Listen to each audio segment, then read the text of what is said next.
On tonight's episode, we pair up with a ghost investigation team and share our paranormal experience at a historical site in Tooele County.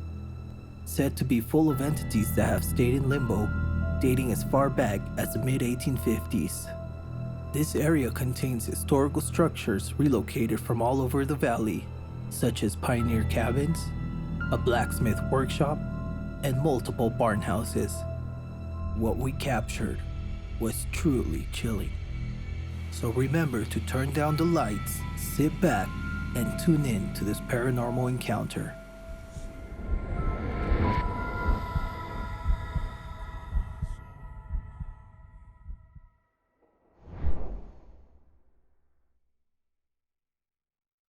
Over 150 years ago, in the mid-1850s, a man by the name of Ezra Taft Benson from Tooele, Utah, constructed a grist mill to help develop new settlements in the area. After construction of the grist mill, the mill was mostly used to process wheat and corn, and would be known as the Benson Grist Mill. The mill had multiple owners before it was closed down and left abandoned in the 1940s. For the following 40 years, the mill was left forgotten, left to perish, and fall apart. Coming into the 1980s, the mill's property deed was given to Tooele County to be restored and relocated to serve as a registered historic landmark along with other historic buildings. The Benson Grist Mill site, with buildings older than 160 years, you can only imagine with how many people have resided in this building and what events have truly transpired.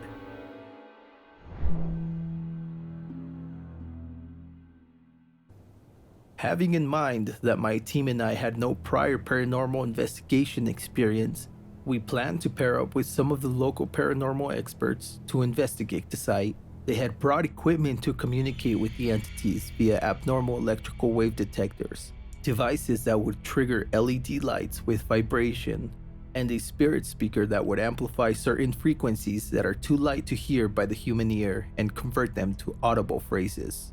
We first headed to a small building with one room that was known to be used as a classroom. We sat as we listened to the speaker generate the phrases after asking multiple questions. The team had a few intelligent responses from the speaker. Listen for yourself. That was my finger. Oh, my finger popped. Oh, this kid's There's laughing. even a Hello, little... can you say hi to us? Can you say hi to us? Can you say hi to us? Who's here? I'm sorry, say that again? What's your name, sir? Say Greg. Yeah, I like heard Greg or Grant or something. Is your name Greg?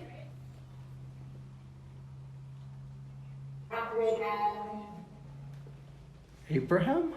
Yeah, that's what it sounded like, yeah. Is there a little boy named Abraham in here? After listening to these responses, I'll let you decide if they were really the responses of the spirits lingering to the classroom they once used to come to, or if all of the replies were just well-timed coincidences. As the night was getting darker and colder, we headed to our last stop, one of the abandoned barns, which was one of the most active locations we had explored. After setting up the equipment, we received some responses from the spirit speaker. Did any of you work here?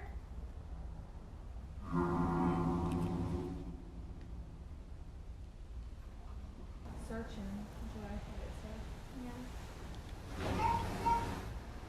Oh, hi. Hi.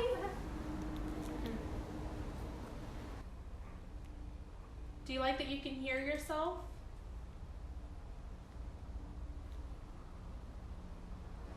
A little bit.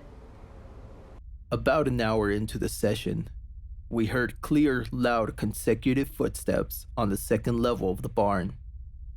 Keep in mind that being there in person, You can perceive sound and direction much better than what your speakers can produce. To me, those 6 to 7 footsteps that were heard upstairs were clear as day. We knew it was not the building settling or the night wind, because we had been hearing it all night. Take a close listen.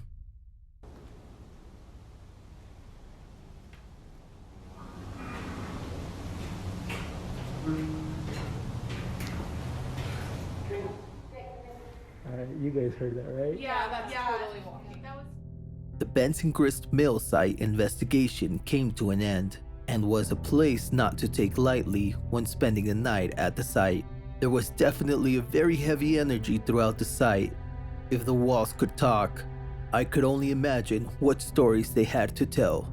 After hours of reviewing the footage captured at the site, we came across a section of the recording in the mill where I had caught something on video. As you can see, my crew member's camera captured the silhouette of someone walking on the other side of the mill. But after reviewing my footage, it turned out to be one of the other members' crew. But I did capture one more anomaly that was not so easily explainable. Let's take a close look.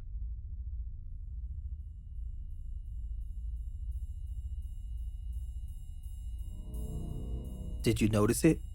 Let's zoom in and play it back.